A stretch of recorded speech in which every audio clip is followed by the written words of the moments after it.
Hello everyone, कैसे हैं आप लोग? होपफुली अच्छे होंगे। और मैं आपको बता दूं, मैं भी अच्छा हूं।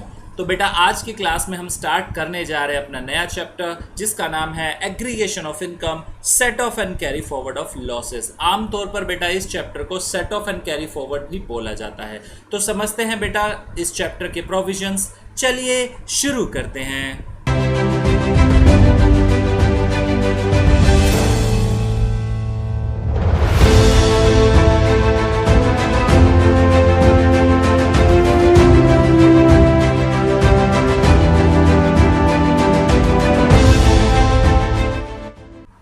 सबसे पहले बात करते हैं बेटा एग्रीगेशन ऑफ इनकम की। इनकम टैक्स कुछ सर्टेन सेक्शंस के बारे में बात करता है जो हम ऑलरेडी डिस्कस कर चुके हैं जब पढ़ रहे थे बेटा हम अपना बेसिक कंसेप्ट चैप्टर।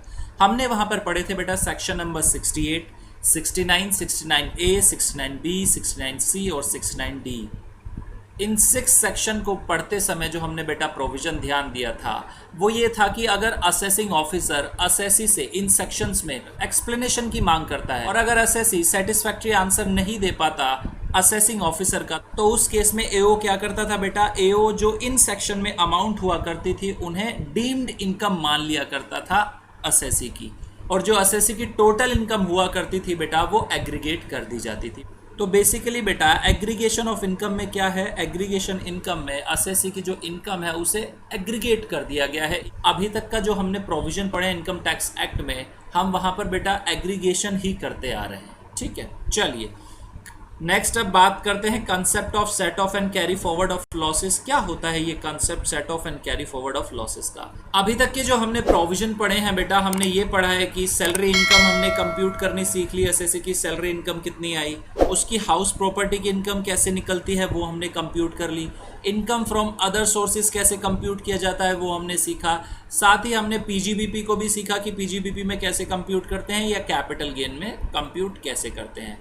इसके साथ साथ हमने एक चैप्टर और किया जो बात करता था क्लबिंग ऑफ इनकम। इतने सारे हमने प्रोविजन तो पढ़े, एग्रीगेशन ऑफ इनकम यहाँ पर हमने बेसिकली कर लिया, लेकिन जो सेट ऑफ और कैरी फॉरवर्ड है ये क्या होता है देखिए बेटा, समझते हैं। बात करते हैं बेटा एक असेसी की, उसने प्रीवियस ईयर 1920 में एक बिजनेस स्टार्ट किया बेटा, और जब 31 मार्च 20 आया जो लास्ट डे है फाइनेंशियल ईयर का, उस टाइम जो उसे बिजनेस से मिला वो मिला बेटा लॉस, यानी बिजनेस लॉस हो गया उसे सपोज 2 लाख का।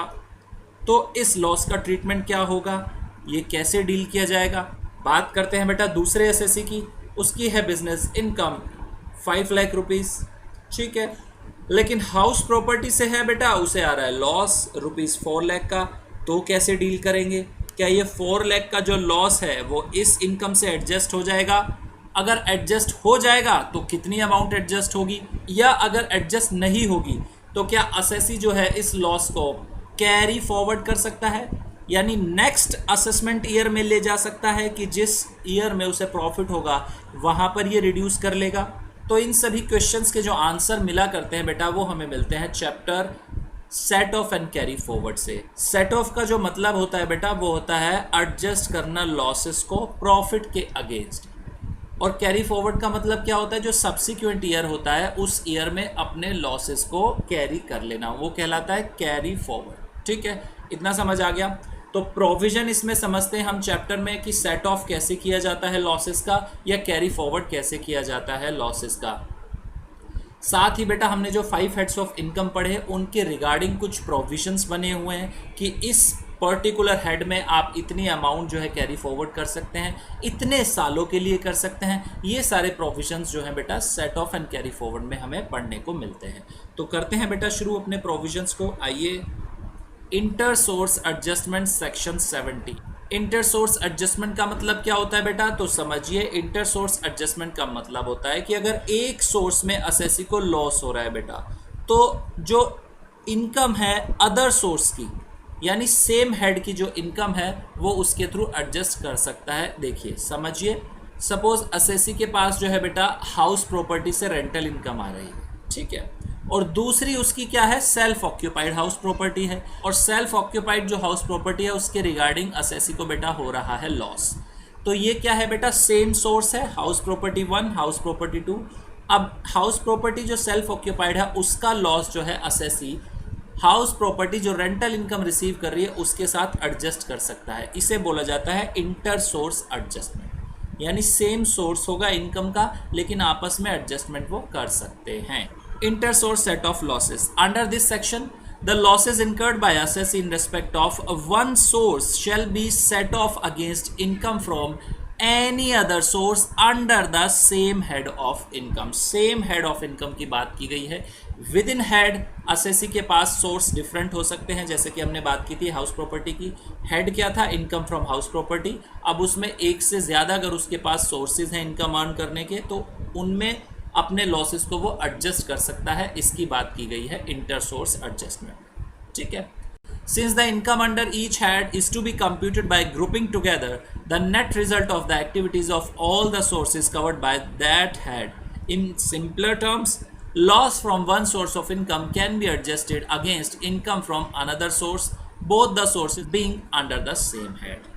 यानी क्रक्स क्या हुआ प्रोविजन का? प्रोविजन का क्रक्स ये हुआ कि जो लॉस है वन सोर्स ऑफ इनकम के वो एडजस्ट किए जा सकते हैं against income from another source, लेकिन जो दोनों सोर्स हैं इनकम के वो क्या होने चाहिए? सेम हेड के होने चाहिए। चलिए एग्जाम्पल 1 की बात करते हैं। Loss from one house property can be set off against the income from another house property, जैसे कि हमने बात की थी अपने एग्जाम्पल में भी, सेम एग्जाम्पल यहाँ पर है। Next example 2, loss from one business से textile can be set off against income from any other business से प्रिंटिंग। यानी एक बिजनेस है बेटा टेक्सटाइल का, एक बिजनेस है प्रिंटिंग का। अब जो टेक्सटाइल बिजनेस का लॉस है वो प्रिंटिंग बिजनेस के अगेंस्ट सेट ऑफ किया जा सकता है। दोनों का हेड क्या है? दोनों का हेड है सेम बेटा, profits and gains from business. ठीक है। तो सेक्शन 70 बताता है इंटर सोर्स एडजस्टमेंट के बारे में, लेकिन बेटा इसकी कुछ एक्सेप्शन है। एक्सेप्शन का मतलब क्या हुआ?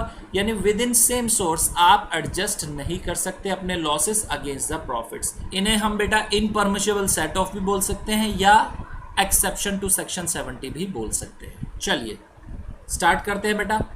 इनपरमिशिबल inter source set off number 1, long term capital loss, section 70 sub section 3। Long term capital loss जो होते हैं बेटा वो सिर्फ और सिर्फ लॉन्ग टर्म कैपिटल गेन के अगेंस्ट ही सेट ऑफ किए जाते हैं।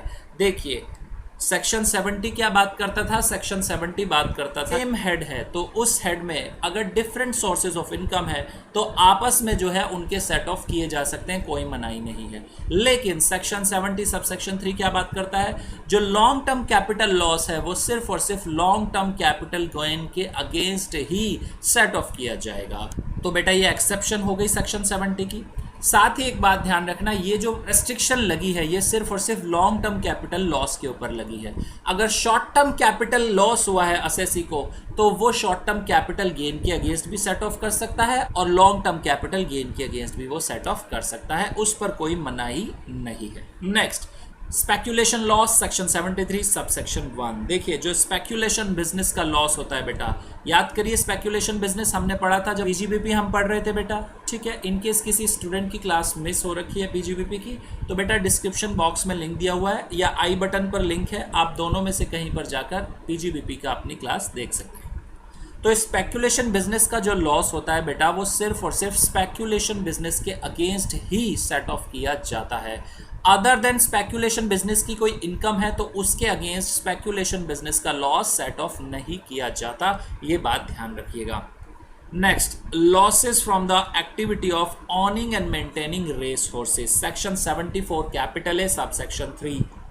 जो लॉस होते हैं बेटा from the activity of owning and maintaining race horses, जो लॉसेस अराइज होते हैं बेटा from the activity of owning and maintaining race horses, उन्हें केवल और केवल बेटा profits from the activity of owning and maintaining race horses के अगेंस्ट ही सेट ऑफ किया जाता है। समझ आ गया? Losses from specified business, section 73 capital A sub section 1। Specified business जो हमने बात की थी बेटा सेक्शन 35 एडी में 14 different types of specified business हमने सीखे थे वहां पर। तो लॉ यहाँ पर बात करता है कि जो स्पेसिफाइड बिजनेस के लॉसेज है वो सिर्फ और सिर्फ स्पेसिफाइड बिजनेस के अगेंस्ट ही सेट ऑफ किए जाएंगे।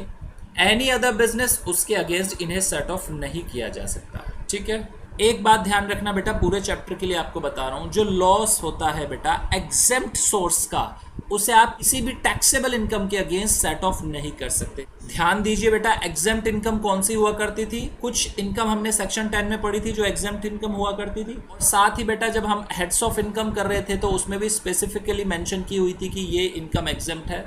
तो एग्जेम्प्ट सोर्स है अगर इनकम का, यानी जिस पर टैक्स नहीं लगता। अगर लॉस अराइज हो रहा है बेटा इनकम के बजाय, अगर लॉस अराइज हो रहा है, लॉ बात करता है कि ये जो लॉस है बेटा ये किसी भी टैक्सेबल इनकम के अगेंस्ट सेट ऑफ नहीं किया जा सकता। एक बेसिक रूल मैंने आपको ऑलरेडी बता रखा था कि जो इनकम एग्जेम्प्ट होती है उनके अगेंस्ट जो एक्सपेंडिचर होते हैं वो भी अलाउ नहीं होते।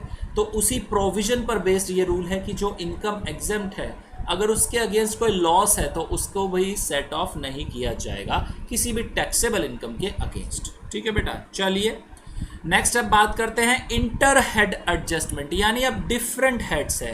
पहले जो सेक्शन 70 बात करता था वो क्या बात करता था? इंटर सोर्स एडजस्टमेंट की, और ये सेक्शन 71 किसकी बात कर रहा है? इंटर हेड एडजस्टमेंट की, यानी डिफरेंट टाइप के अब हेड्स होंगे।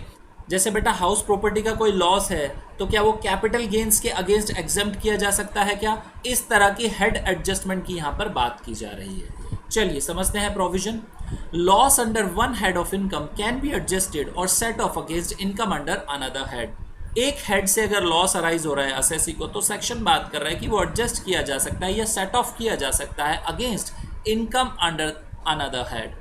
However, the following points should be considered. Number 1, loss under any head other than capital gains. Capital gains का loss छोड़कर कोई भी loss है where the net result of the computation under any heads of income other than capital gain is a loss.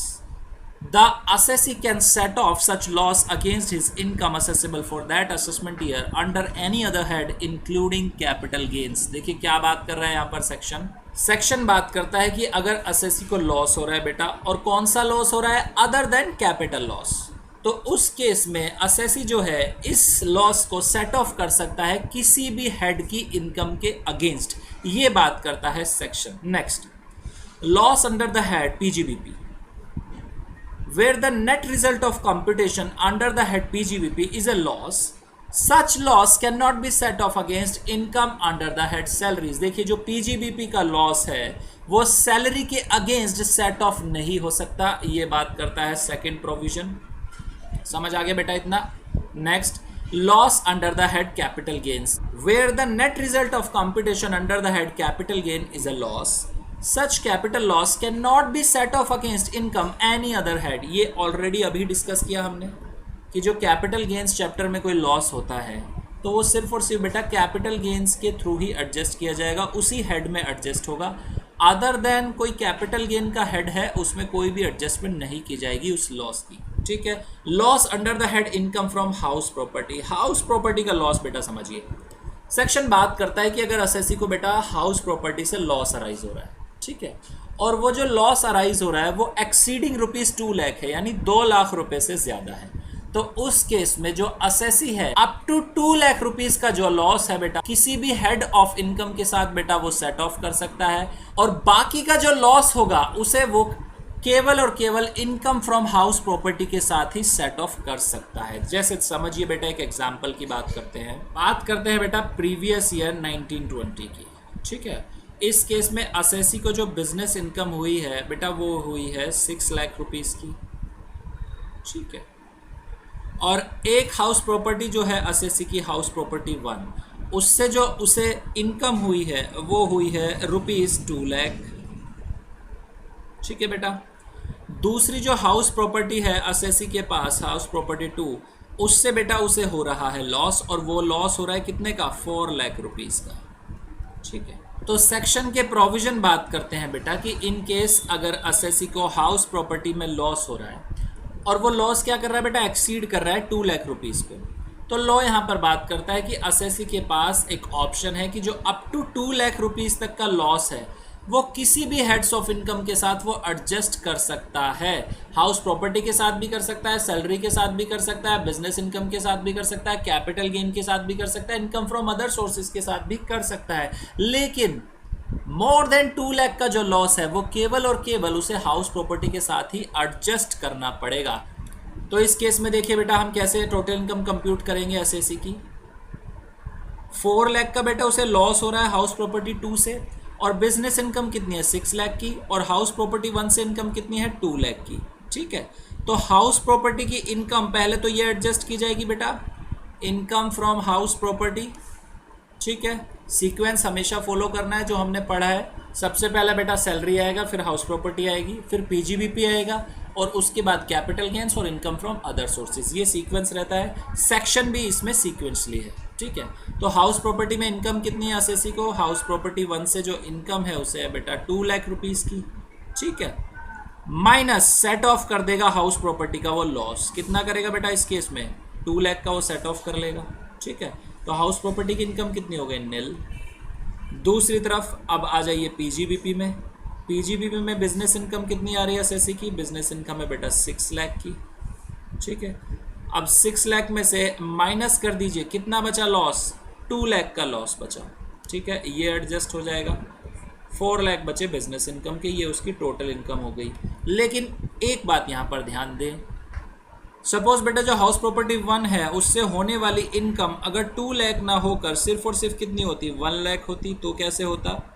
अब देखिए बेटा जो house property 1 से हमें इनकम आ रही है वो कितनी आ रही है बेटा 1 लाख आ रही है। ठीक है, तो इस केस में ये हमारी इनकम हाउस प्रॉपर्टी 1 की हो जाएगी 1 लाख, और सेट ऑफ जो हम कर सकते हैं वो सिर्फ और सिर्फ कितना कर सकते हैं, क्योंकि इनकम ही 1 लाख है तो बेटा 1 लाख का ही सेट ऑफ कर सकते हैं। ठीक है, अब हाउस प्रॉपर्टी 2 का लॉस कितना बचा, लॉस बचा बेटा 3 लाख, क्योंकि 1 लाख तो हो गया एडजस्ट हाउस प्रॉपर्टी के अगेंस्ट, अब 3 लाख बचा। तो क्या ये 3 लाख बिजनेस इनकम के अगेंस्ट सेट ऑफ किया जा सकता है, आंसर इज नो, नहीं किया जा सकता, क्योंकि मैक्सिमम जो परमिशेबल लिमिट है वो हाउस प्रॉपर्टी की वो कितनी है बेटा 2 लाख बताई गई है against any heads of income. ठीक है, समझ आ गया, ये वो बात करता था सेक्शन। चलिए बेटा नेक्स्ट प्रोविजन पर, speculation loss, loss from the activity of owning and maintaining race horses and losses from specified business refer to in section 35 AD can not be set off against income under any other head. देखिए section क्या बात कर रहा है कि speculation loss या loss from activity owning and maintaining race horses या loss from specified business, ये 3 तरह के जो लॉस हैं ये सिर्फ और सिर्फ किसके अगेंस्ट होंगे सेट ऑफ, ये सिर्फ और सिर्फ सेम हेड में एडजस्ट किए जाएंगे बेटा, एनी अदर हेड में कोई भी एडजस्टमेंट इन्हें प्रोवाइड नहीं कराई गई है लॉ के थ्रू। समझ आ गया बेटा। चलिए illustration 1, mister A age 35 years submit the following particulars pertaining the assessment year 2021। Particulars, income from salary, salary से कंप्यूटेड लिखा हुआ है, कंप्यूटेड का मतलब क्या बेटा, सारे प्रोविजन लगाकर जो कंप्यूट की गई है इनकम सैलरी की वो है 4 लाख, यानी डिडक्शन एग्जेम्पशन जो भी प्रोवाइड करानी थी वो करा चुका है एसएससी। ठीक है, income from salary computed 4 lakh, loss from self occupied property 70,000 का लॉस है, loss from let out property 1,50,000 का लॉस है, बिजनेस लॉस 1 लाख का है, बैंक इंटरेस्ट एफडी रिसीव्ड ये है 80,000, तो इनकम फ्रॉम सैलरी हो गई बेटा 4 लाख, और लॉस फ्रॉम हाउस प्रॉपर्टी कितना हो गया 70,000 प्लस 1,50,000 कितना हो गया 2,20,000 का लॉस हो गया हाउस प्रॉपर्टी से, बिजनेस लॉस हो गया 1 लाख का, और इनकम फ्रॉम अदर सोर्सेज कितनी हो गई बेटा 80,000। ठीक है, तो याद करिए बिजनेस लॉस को क्या सैलरी के अगेंस्ट सेट ऑफ किया जा सकता है, आंसर इज नो, नहीं किया जा सकता। हाउस प्रॉपर्टी को किया जा सकता है, आंसर इज यस, किया जा सकता है, लेकिन मैक्सिमम कितना किया जा सकता है, up to 2 lakh. House property का जो लॉस है बेटा अगर 2 लाख को एक्सीड करता है तो केवल और केवल 2 लाख का जो लॉस है वो किसी भी हेड्स ऑफ इनकम के अगेंस्ट सेट ऑफ किया जा सकता है। तो 4 लाख में से 2 लाख रिड्यूस कर दीजिए, इनकम फ्रॉम सैलरी कितनी हो गई 2 लाख का हो गया बेटा सेट ऑफ। हाउस प्रॉपर्टी का लॉस कितना बच गया 20,000, बिजनेस लॉस कितना बेटा 1 lakh, income from other sources 80,000, business loss को इनकम फ्रॉम अदर सोर्सेज के अगेंस्ट सेट ऑफ किया जा सकता है, आंसर इज यस, किया जा सकता है। ठीक है, तो टोटल इनकम जो कंप्यूट होके आ रही है एसएससी की वो कितनी आएगी बेटा 2 लाख की आ जाएगी। ठीक है सर, 2 लाख की तो इनकम आ गई, लेकिन लॉसेस का क्या करेंगे, लॉसेस के बारे में बेटा नोट्स में लिख दिया जाता है कि ये जो लॉस हैं इतने बचे, और उनके जो प्रोविज़न होते हैं कैरी फॉरवर्ड करने के उसके बारे में भी लिख दिया जाता है। चूँकि प्रोविज़न हमने डिस्कस नहीं की है कैरी फॉरवर्ड की, इसलिए मैंने आपको इनकम के बारे में सिर्फ बताया है। ठीक है। तो इस केस में बेटा 2 लाख की तो हो जाएगी इनकम, और बाकी 20,000 का बचा बिजनेस लॉस और 20,000 का बचा हाउस प्रॉपर्टी का लॉस, वो हो जाएगा बेटा कैरी फॉरवर्ड। ठीक है, चलिए बेटा अब नेक्स्ट प्रोविजन करते हैं। Carry forward and set off loss from house property section 71 capital B. Set off के बारे में भी बता रहे हैं और कैरी फॉरवर्ड के बारे में भी बता रहे हैं। सेट ऑफ के प्रोविजन हम ऑलरेडी समझ चुके हैं, वैसे भी अप टू 2 लाख तक जो है सेट ऑफ किया जा सकता है हाउस प्रॉपर्टी की लॉसेस का किसी भी हेड्स ऑफ इनकम के साथ, और मोर देन अगर 2 लाख है और हाउस प्रॉपर्टी की इनकम नहीं है बेटा, तो उस केस में हम उस लॉस को कर लेते हैं कैरी फॉरवर्ड। लेकिन जो क्वेश्चन अराइज होता है वो होता है सर कितने सालों तक, तो लो यहाँ पर बात करता है बेटा लॉस होता है वो कैरी फॉरवर्ड किया जाता है अप टू 8 असेसमेंट ईयर। और ये 8 असेसमेंट ईयर कौन से होंगे? Immediately succeeding the assessment year in which the loss was first computed. देखिए जैसे बात करते हैं बेटा एग्जाम्पल की, सपोज असेसी के पास बेटा 2 हाउस प्रॉपर्टी है, house property 1, house property 2। House property 1 से जो इनकम आ रही है असेसी को वो आ रही है बेटा ₹1 लाख, ठीक है, और हाउस प्रॉपर्टी से जो लॉस अराइज हो रहा है असेसी को वो हो रहा है बेटा ₹5 लाख का। तो इस केस में लॉ बात कर रहा है 1 लाख तो बेटा सेट ऑफ हो जाएगा, ठीक है। 1 लाख सेट ऑफ होने के बाद बचा कितना हमारे पास बचा सर फिर लॉस 4 लाख का। तो लो यहाँ पर बात करता है ये जो 4 लाख है बेटा ये कब तक कैरी फॉरवर्ड किया जा सकता है? ये फॉरवर्ड किया जा सकता है 8 असेसमेंट ईयर तक, अप टू 8 असेसमेंट ईयर। और 8 असेसमेंट ईयर कौन से वाले? Immediately succeeding the year in which the loss was first computed. जैसे अगर ये हाउस प्रॉपर्टी का जो लॉस हो रहा है बेटा ये हो रहा है प्रीवियस ईयर 2019-20 में, प्रीवियस ईयर 1920 में, या असेसमेंट ईयर बोल दीजिए बेटा इसे 2021, ठीक है, दोनों में से कुछ भी कह लीजिए, बात एक है। तो अब इससे जो है बेटा नेक्स्ट 8 असेसमेंट ईयर आप देखिए, 8 असेसमेंट ईयर कौन से होंगे बेटा? नेक्स्ट 8 असेसमेंट ईयर ये हो जाएंगे बेटा 2028 और 29 तक, ये 8 असेसमेंट ईयर हो गए। तो असेसी के पास बेटा ऑप्शन है कि 2028-29 तक वो बेटा इस लॉस को जो है कैरी फॉरवर्ड कर सकता है। कैरी फॉरवर्ड की ज़रूरत कब पड़ेगी? जब उसके प्रॉफिट जो है बेटा सफिशिएंट नहीं है उस अमाउंट को सेट ऑफ करने के लिए, ठीक है। सपोज बेटा बात करें अगर असेसी को असेसमेंट ईयर 2021-22, ठीक है, इसमें प्रॉफिट हो जाता है बेटा, कितने का प्रॉफिट हो जाता है? 6 लाख रुपीस का हो जाता है सपोज। तो क्या उसे अब भी 4 लाख की जो अमाउंट है वो नेक्स्ट असेसमेंट ईयर में कैरी फॉरवर्ड करने की ज़रूरत पड़ेगी? आंसर इज नो, क्योंकि असेसी के पास अब सफिशिएंट प्रॉफिट्स हैं जिसमें वो अपने कैरी फॉरवर्ड किए हुए लॉसेस को सेट ऑफ कर सकता है। तो इस केस में वो सेट ऑफ करेगा 4 लाख रुपीस और उसे कैरी फॉरवर्ड करने की अब ज़रूरत नहीं पड़ेगी। समझ आ गया? कैरी फॉरवर्ड की रिक्वायरमेंट तब है जब असेसी के जो प्रॉफिट्स है बेटा वो सफिशिएंट नहीं है कि वो अपना जो लॉस है उसे उसमें सेट ऑफ कर सके। एक बात और ध्यान देना बेटा, ये जो 4 लाख की अमाउंट कैरी फॉरवर्ड की गई है ये सिर्फ और सिर्फ अब हाउस प्रॉपर्टी से ही सेट ऑफ होगी, इस चीज़ का ध्यान करना।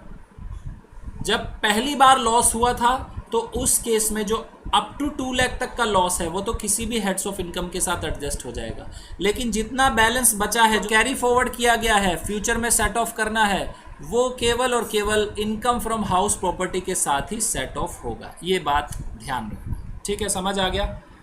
चलिए नेक्स्ट प्रोविजन पर आते हैं बेटा। नेक्स्ट है हमारा carry forward and set of business losses section 72। Section 72 covers the carry forward and set of losses arising from a business और प्रोफेशन कंडीशंस। कंडीशन की बात करते हैं बेटा। The assessee's right to carry forward business loss under this section is however subject to the following condition। कौन कौन सी condition है जो असेसी को माननी होती है जब उसे सेट ऑफ या कैरी फॉरवर्ड करना है बिजनेस लॉस का? The loss should have been incurred in business, profession और vocation। जो लॉस incurred होना चाहिए वो किस में incurred होना चाहिए बेटा? या तो प्रोफेशन में या बिजनेस में या वोकेशन में, ठीक है। Loss should not be in the nature of a loss in the business of speculation। Speculation business का नेचर का लॉस नहीं होना चाहिए। Next, loss from one business can be carry forward and set off against the income from any other business. Law यहाँ पर बात करता है कि जो लॉस है बेटा वो कैरी फॉरवर्ड भी किया जा सकता है और सेट ऑफ भी किया जा सकता है against the income from business और प्रोफेशन। ये जरूरी नहीं है कि जिस बिजनेस या प्रोफेशन में लॉस हुआ है जब उसका सेट ऑफ किया जा रहा है वो उसी सेम बिजनेस के प्रॉफिट से किया जाए जिसमें इनकर हुआ है। तो लॉ ये बात करता है ये जरूरी नहीं है। However a loss carry forward cannot under any circumstances be set off against the income from any head other than PGBP। देखिए प्रोविजन क्या बात कर रहा है, जो कैरी फॉरवर्ड किया जा रहा है लॉस उसका सेट ऑफ किस में होगा, सिर्फ और सिर्फ PGBP इनकम में ही होगा। चलिए नेक्स्ट अब बात करते हैं। Person who incurred the loss alone is entitled to carry forward and set off the loss. तो लॉ यहाँ पर बात करता है कि बेटा जो पर्सन लॉस इनकर कर रहा है केवल वो ही पर्सन उसे कैरी फॉरवर्ड या सेट ऑफ कर सकता है। यानी जो सक्सेसर है बिजनेस का वो बेटा कैरी फॉरवर्ड या सेट ऑफ नहीं कर सकता लॉस। लेकिन इसकी एक्सेप्शन है कि अगर सक्सेशन बाय इनहेरिटेंस हुई है तो उस केस में जो सक्सेसर है बिजनेस का वो बेटा कैरी फॉरवर्ड भी कर सकता है और सेट ऑफ भी कर सकता है उस लॉस को। चलिए maximum period for carry forward and set of losses. Business loss जो होता है बेटा उसका जो मैक्सिमम पीरियड है वो है 8 assessment year immediately succeeding the assessment year. House property loss का भी यही था बेटा और बिजनेस लॉस का भी यही है, दोनों का है सेम। चलिए नेक्स्ट प्रोविजन की बात करते हैं बेटा।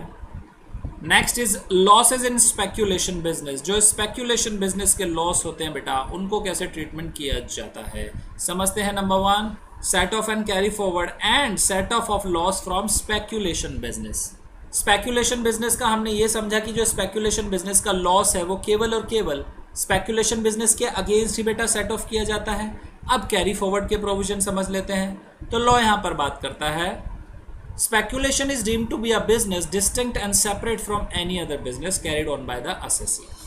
Losses incurred in speculation can be neither set off in the same year against any other non-speculation income nor be carry forward and set off against the other income in the subsequent year। जो हमने बात की अभी simple वही लिखी हुई है। Next therefore if the loss is sustained by an assessee in a speculation business cannot be set off in the same year against any other speculation profit, they can be carry forward to subsequent year and set off only against income from any speculation business carried on by assessee। Speculation business का जो loss है केवल और केवल speculation business के against ही set off किया जाएगा। यही बात जो है बेटा उसे 10 लाइनों में इन्होंने लिखा हुआ है। Maximum period for carry forward and set off losses a maximum period of 4 years from the end of the relevant assessment year in respect of which the loss was computed. यानी मैक्सिमम पीरियड जो है बेटा speculation business के loss को carry forward करने के लिए वो कितना है, up to 4 years from the end of relevant assessment year. In case अगर आप प्रीवियस ईयर से बात करना चाहते हैं तो जिस प्रीवियस ईयर में लॉस इनकर हुआ उससे नेक्स्ट 4 प्रीवियस ईयर जो है वहाँ तक लॉस जो है कैरी फॉरवर्ड किया जा सकता है। असेसमेंट ईयर में बात करते हैं तो जिस प्रीवियस ईयर में लॉस हुआ उसका रेलिवेंट असेसमेंट ईयर उसके एंड से 4 असेसमेंट ईयर तक आप लॉस जो है स्पेकुलेशन बिजनेस का कैरी फॉरवर्ड कर सकते हैं। ठीक है, समझ आ गया। चलिए When a business of a company deemed to be carrying on a speculation business, देखिए बेटा ये जो एक्सप्लेनेशन है ये एक्सप्लेनेशन है सेक्शन 73 की। इसे हमने बेटा पीजीबीपी करते समय भी पढ़ा था। एक बार मैं फिर से आपको ध्यान दिला देता हूँ इस एक्सप्लेनेशन में क्या लिखा हुआ है। एक्सप्लेनेशन बात करती है बेटा कि अगर एक कंपनी क्या करती है, सेल या परचेज कर रहे हैं शेयर्स किसी अदर कंपनी के, तो उस केस में वो कंपनी क्या मानी जाएगी, deem to be carrying on speculation business to the extent to which the business consist of purchase and sale of such shares. ये बात करती है एक्सप्लेनेशन सेक्शन 73 की। साथ ही इसकी एक्सेप्शन है।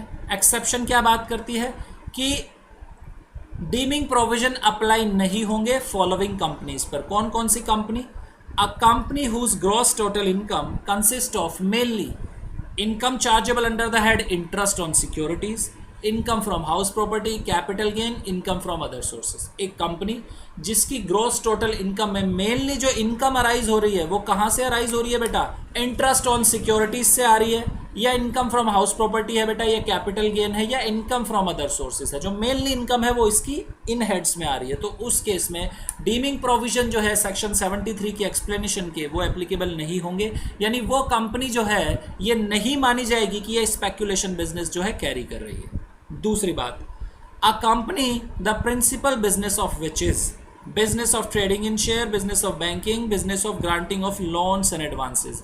एक कंपनी जिसका प्रिंसिपल बिजनेस क्या है, तीनों में से कोई एक तरह का है, या तो वो ट्रेडिंग कर रही है बेटा शेयर्स में, या बैंकिंग का बिजनेस है, या लोन्स एंड एडवांसेस का ग्रांटिंग करने का बिजनेस है, तो उस केस में भी वो कंपनी क्या नहीं मानी जाएगी बेटा, स्पेक्यूलेशन बिजनेस कैरी कर रही है, ऐसा नहीं माना जाएगा।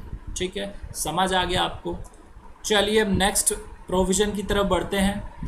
Carry forward and set off losses of specified business. Specified business के जो बेटा लॉसेज हैं उन्हें कैरी फॉरवर्ड कैसे किया जाएगा उसे समझ लेते हैं। सेट ऑफ हमने पढ़ लिया था, सेट ऑफ में क्या समझा था, स्पेसिफाइड बिजनेस के लॉस अंडर सेक्शन 35 AD केवल स्पेसिफाइड बिजनेस के प्रॉफिट के अगेंस्ट ही सेट ऑफ किए जाएंगे, ये हमने समझा था।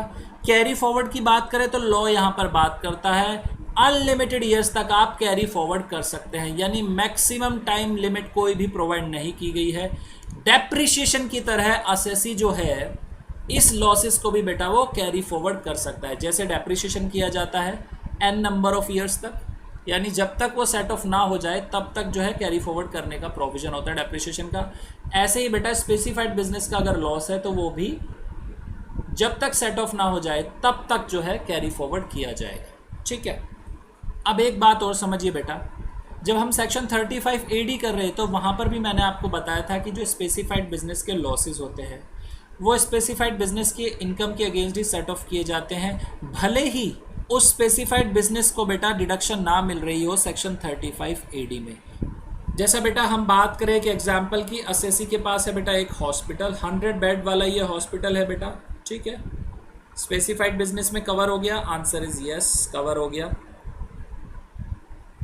और दूसरा असेसी के पास है बेटा होटल, जो स्पेसिफाइड बिजनेस में कवर होता है। ठीक है, अब ये जो हॉस्पिटल है बेटा इसे 35 AD मिला हुआ है, लेकिन जो होटल है बेटा उसे 35 AD नहीं मिला। ठीक है, अब देखिए इस हॉस्पिटल के जो लॉसेज हैं बेटा, हॉस्पिटल को लॉसेज हो रहे हैं, ये जो लॉसेज हैं ये होटल की इनकम के अगेंस्ट सेट ऑफ किए जा सकते हैं, भले ही इस होटल को 35 AD नहीं मिल रही, लेकिन जो बिजनेस का नेचर है वो कौन सा है, स्पेसिफाइड बिजनेस है एज पर सेक्शन 35 AD। ठीक है, ये बात करता है प्रोविजन, ये हमने ऑलरेडी डिस्कस भी कर लिया था जब हम 35 AD पढ़ रहे थे। चलिए बेटा, losses under the head capital gains section 74 बात कर लेते हैं कैपिटल गेन्स के भी। कैपिटल गेन्स के बारे में हमने क्या पढ़ा, कैपिटल गेन्स के बारे में हमने पढ़ा कि कैपिटल गेन्स का जो हेड है वो इंटर हेड एडजस्टमेंट को अलाउ नहीं करता, यानी कैपिटल हेड के जो लॉसेज होंगे वो कैपिटल हेड की इनकम के अगेंस्ट ही सेट ऑफ होंगे। दूसरा हमने क्या पढ़ा, जो शॉर्ट टर्म कैपिटल लॉस है वो लॉन्ग टर्म कैपिटल गेन्स के अगेंस्ट एडजस्ट हो सकता है, बट जो लॉन्ग टर्म कैपिटल लॉस है वो शॉर्ट टर्म कैपिटल गेन के अगेंस्ट एडजस्ट नहीं हो सकता, ये हमने पढ़ा। यही बातें यहाँ पर लिखी हुई हैं, देखिए short term capital loss so carry forward is short term capital loss, it shall be set off against any capital gains short term or long term arising in that year। ठीक है बेटा, long term capital loss where the loss so carry forward is a long term capital loss, it shall be set off only against long term capital gain arising in that year। Okay, loss under the head capital gain, net loss under the head capital gains can not be set off against income any other head. ये तीनों provision हमने पढ़ लिए हैं बेटा, समझ भी लिए थे। अब जो हम बात करते हैं वो करते हैं बेटा कैरी फॉरवर्ड की मैक्सिमम पीरियड की। जो मैक्सिमम टाइम पीरियड अलाउ किया गया है कैपिटल लॉस को कैरी फॉरवर्ड करने के लिए वो है बेटा maximum 8 assessment years. Maximum 8 assessment year allow किए गए हैं, और असेसमेंट ईयर काउंट कहाँ से होंगे बेटा, सेम जो प्रीवियस प्रोविजन में किए जा रहे हैं वो ही रूल यहाँ पर एप्लीकेबल है। Immediately succeeding the assessment year for which the loss was first computed. ठीक है, नेक्स्ट बेटा नोट याद करें बेटा, हमने एक सेक्शन पढ़ा था 112 कैपिटल ए।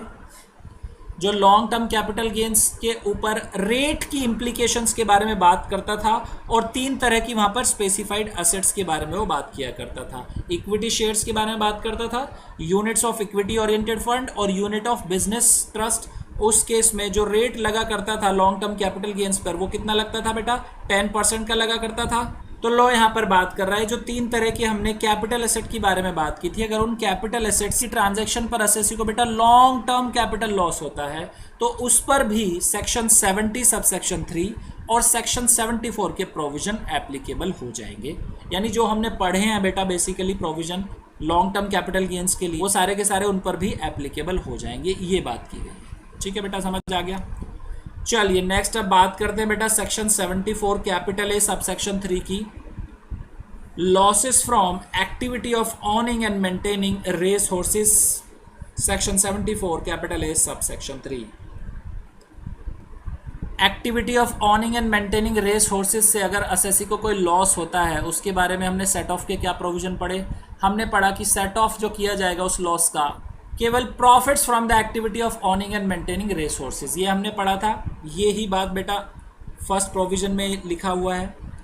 बात करते हैं कि कैरी फॉरवर्ड कितना किया जा सकता है, तो लॉ बात करता है मैक्सिमम जो पीरियड है बेटा अलाउड वो carry forward and set off का, वो कितना है, period of 4 assessment year for being set off against the income from the activity of owning and maintaining race horses in the subsequent years. यानी maximum period कितना allowed है बेटा, 4 assessment years का है।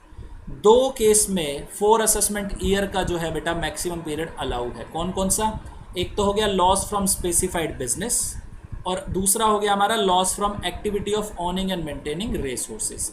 इन दोनों केसेस में ये टाइम पीरियड बेटा एप्लीकेबल होता है। ठीक है, समझते हैं अब लॉस कैसे होगा activity of owning and maintaining race horses में, यानी कौन सी अमाउंट को हम लॉस कंसिडर करेंगे। तो लॉ यहाँ पर बात करता है कि अगर इन केस एसएससी को स्टेक मनी मिली है, स्टेक मनी क्या होती है, gross amount of prize money received on a race horse और race horses by the owner on account of the horse or horses or any one or more of the horses winning or being placed second or in any lower position in horse races। ये तो owner का जो horse है वो first position पे आ गया है, तो जितना प्राइज मिल रहा है उसे वो स्टेक मनी, या सेकंड पे आ गया है तब प्राइज मिल रहा है वो स्टेक मनी, या थर्ड फोर्थ या जैसे भी उनकी कंडीशंस है कि 5th पोजीशन तक वो प्राइज मनी देंगे या 10th पोजीशन तक देंगे। तो जिस भी रेस हॉर्स के ओनर को वो बेटा प्राइज मनी मिल रही है, जीतने पर जो अमाउंट मिल रही है वो हो गई स्टेक मनी। अब देखिए अगर स्टेक मनी मिलती है एसएससी को तो लॉस की अमाउंट क्या होगी, अगर स्टेक मनी नहीं मिलती तो लॉस की अमाउंट क्या होगी, समझिए। In case of assessee has no income by way of stake money, stake money के थ्रू से कोई भी इनकम नहीं हो रही, तब कितना लॉस जो है कैरी फॉरवर्ड या सेट ऑफ किया जाएगा। Amount of revenue expenditure incurred by assessee wholly and exclusively for the purpose of maintaining race horses, जो रेवेन्यू एक्सपेंडिचर इनकर किया है एसएससी ने किस पर्पज के लिए, wholly and exclusively for the purpose of maintaining race horses, जो race horses को maintain करने के लिए उसने बेटा पूरा रेवेन्यू एक्सपेंडिचर इनकर्ड किया है वो अलाउड हो जाएगा। In case assessee has income by way of stake money, stake money के थ्रू से इनकम मिली है, तो बेटा स्टेक मनी से वो रेवेन्यू एक्सपेंडिचर जो है रिड्यूस कर दीजिए जो उसने लगाया हुआ है for the purpose of maintaining race horses. जो अमाउंट बची वो क्या हो जाएगी, अगर नेगेटिव आ रहा है तो लॉस माना जाएगा, और अगर पॉजिटिव आ रहा है तो प्रॉफिट माना जाएगा, उसका कोई भी सेट ऑफ या कैरी फॉरवर्ड नहीं किया जाएगा। चलिए नेक्स्ट प्रोविजन की बात करते हैं बेटा। नेक्स्ट है order of set off losses. ये ऑर्डर बहुत ही इंपॉर्टेंट है बेटा कि यानी किस ऑर्डर में आप सेट ऑफ करेंगे। सबसे पहले क्या आएगा, डेप्रिसिएशन पहले रिड्यूस किया जाएगा, अनएब्जॉर्ब डेप्रिसिएशन किया जाएगा, या कोई लॉस है उसे किया जाएगा। तो ऑर्डर जो है सेक्शन 72 सबसेक्शन 2 इस बारे में बात करता है। आइए समझते हैं ऑर्डर ऑफ सेट ऑफ क्या रहेगा। नंबर 1 सबसे पहले जो रिड्यूस किया जाएगा प्रॉफिट में से, करंट ईयर डेप्रिसिएशन है अगर कोई वो, या करंट ईयर कोई कैपिटल एक्सपेंडिचर है बेटा साइंटिफिक रिसर्च पर वो, या अगर कोई करंट ईयर एक्सपेंडिचर है on family planning to the extent it is allowed, तो उसे रिड्यूस किया जाएगा। अगर तीनों है तो तीनों को रिड्यूस किया जाएगा, current year depreciation, current year capital expenditure और current year expenditure on family planning, जो कि अलाउड है, 1/5 अलाउ होता है बेटा, ठीक है, उसे प्रॉफिट में से पहले रिड्यूस किया जाएगा। Number 2 brought forward loss from business और प्रोफेशन, अगर कोई ब्रॉड फॉरवर्ड लॉसेज हैं बिजनेस या प्रोफेशन से, फिर उसे रिड्यूस किया जाएगा। कुछ अमाउंट बचती है तो अनएब्जॉर्ब डेप्रिसिएशन उसमें से रिड्यूस कर दीजिए।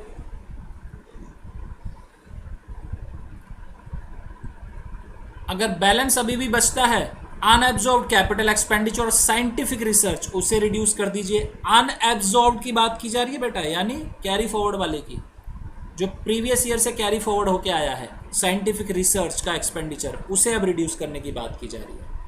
Unabsorbed expenditure on family planning, कोई फैमिली प्लानिंग का अनएब्जॉर्ब्ड एक्सपेंडिचर था बेटा, उसे रिड्यूस कर दीजिए। तो ये जो है ये क्या है, सीक्वेंस रहेगा बेटा।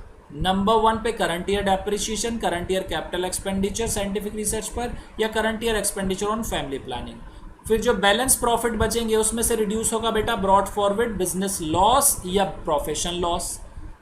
फिर प्रॉफिट में से जो सीक्वेंस रहने वाला है, फिर रहेगा बेटा अनएब्जॉर्ब्ड डेप्रिसिएशन का, फिर unabsorbed capital expenditure scientific research वाला, फिर unabsorbed expenditure on family planning. तो इन 5 आइटम को याद रखना, सीक्वेंस ये ही रहने वाला है। सीक्वेंस आप चेंज करेंगे एग्जाम में क्वेश्चन गलत हो जाएगा। ठीक है, समझ आ गया।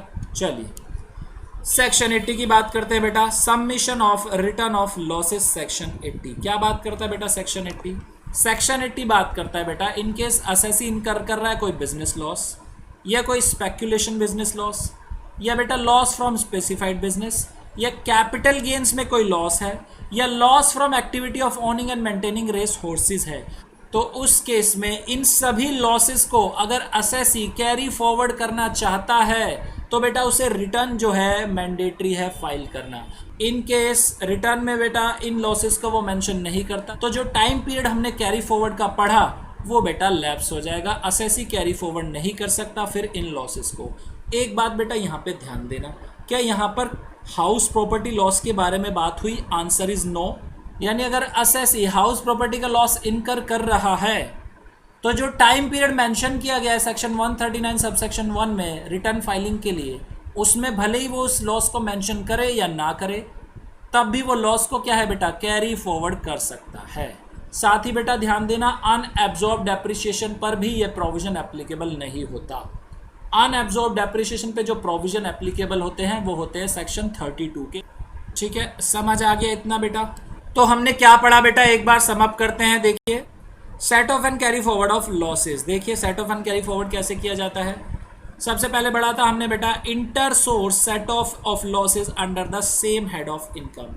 इंटर सोर्स एडजस्टमेंट हो रही है under the same head of income, allowed है बेटा, लेकिन कुछ केसेस में ये अलाउड नहीं है। नंबर 1, लॉस अगर होते हैं स्पेक्यूलेटिव बिजनेस से तब नहीं कर सकते इंटर सोर्स एडजस्टमेंट। लॉस अगर हो रहे हैं लॉन्ग टर्म कैपिटल लॉस तब नहीं कर सकते। अगर स्पेसिफाइड बिजनेस के लॉस है अंडर सेक्शन 35 AD तब भी नहीं हो सकते। और लॉस है अगर activity of owning and maintaining race horses तब भी इंटर सोर्स जो है सेम हेड में एडजस्टमेंट नहीं हो सकती। दूसरा हमने पढ़ा बेटा इंटर हेड एडजस्टमेंट, ये भी अलाउड है बेटा, लेकिन यहां पर भी कुछ एक्सेप्शन है, यानी कुछ केसेस में नहीं कर सकते। नंबर 1, पीजीबीपी के जो लॉसेस हैं उन्हें सैलरी के अगेंस्ट नहीं कर सकते सेट ऑफ। स्पेक्यूलेशन बिजनेस के या स्पेसिफाइड बिजनेस के 35 AD वाले, या loss from activity of owning and maintaining race horses, इनके भी लॉसेस जो हैं बेटा वो अदर हेड में सेट ऑफ नहीं किए जा सकते।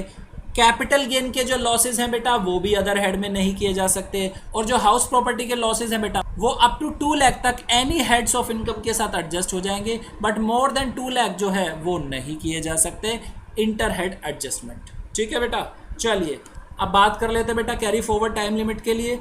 अनएब्जॉर्ब लॉसेस हैं बेटा हाउस प्रॉपर्टी के, वो carry forward and set off किए जा सकते हैं up to 8 assessment year. Unabsorbed business loss है बेटा अदर देन स्पेक्यूलेशन बिजनेस के, वो भी carry forward and set off किए जा सकते हैं 8 असेसमेंट ईयर तक के लिए। लॉस फ्रॉम स्पेक्यूलेशन बिजनेस है वो भी carry forward and set off किया जा सकता है अप टू 4 असेसमेंट ईयर तक। Specified business under section 35 AD वो इनडेफिनेट पीरियड के लिए किया जा सकता है, n नंबर ऑफ ईयर्स के लिए किया जा सकता है set off and carry forward. Long term capital loss है बेटा वो भी 8 असेसमेंट ईयर तक carry forward and set off किया जा सकता है। कोई शॉर्ट टर्म कैपिटल लॉस है बेटा तो वो भी 8 असेसमेंट ईयर तक carry forward and set off किया जा सकता है। और loss from the activity of owning and maintaining race horses वो केवल और केवल 4 असेसमेंट ईयर तक ही set off and carry forward किया जाएगा। और ये जो टाइम पीरियड है ये कहाँ से देखा जाएगा? From the end of the relevant assessment year in which assessee first incurred the loss. ये टाइम पीरियड 8 साल या 4 साल का वहां से देखा जाएगा। ठीक है, समझ आ गया? तो ये बेटा हमारा चैप्टर यहाँ पे ख़त्म होता है। बहुत ही इजी चैप्टर है, इसके जितने भी क्वेश्चन बनते हैं आप उन्हें फटाफट से निपटा लीजिए। अब नेक्स्ट क्लास में हम डिडक्शन चैप्टर स्टार्ट करने वाले हैं। तो ये थी बेटा हमारी आज की क्लास। अब आप करिए इसका रिवीजन। इन केस अगर आपको आती कोई प्रॉब्लम तो आप हमें बेटा कमेंट सेक्शन में लिख सकते हैं या आप हमें व्हाट्सएप कर सकते हैं। हमारा व्हाट्सएप नंबर है 8287377353। तो बेटा मिलते हैं नेक्स्ट क्लास में।